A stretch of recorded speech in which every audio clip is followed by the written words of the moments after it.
ছি জি guys, Flipkart যে আমার সাথে এরকম ভাবে স্ক্যাম করবে সেটা তো আমি ভাবতেও পারিনি। আর তোমাদের সাথেও যেন এরকম স্ক্যাম না হয়ে যায় তাই বলছি ভিডিওটা শেষ পর্যন্ত দেখো। আজকে সকালে ঘুম থেকে উঠে আমি রাস্তাতে আছি নাকি দীঘা সমুদ্রতে আছি বুঝতেই পারছিলাম না।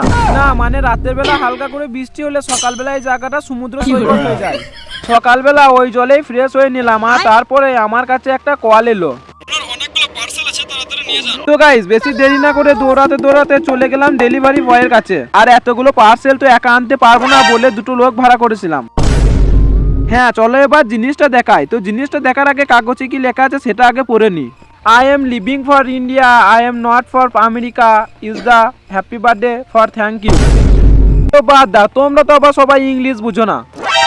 আসলে জিনিসটা ছিল ভ্লগ বানানোর একটা ছোট ট্রাইপড। আর এরকম ভাবে আমার সাথে স্ক্যাম করবে সেটা তো ভাবতেও পারিনি। স্ক্যামটা হচ্ছে আমি ব্ল্যাক কালারের অর্ডার করেছিলাম, কালো কালারের পাঠিয়ে দিয়েছে। সে কি আর করবো, তো যাই হোক আমি আর এটা রিটার্ন করলাম না, এই রংটাও ভালোই লাগছে। তো এখন একটু রিলস বানিয়ে দেখি কেমন হচ্ছে।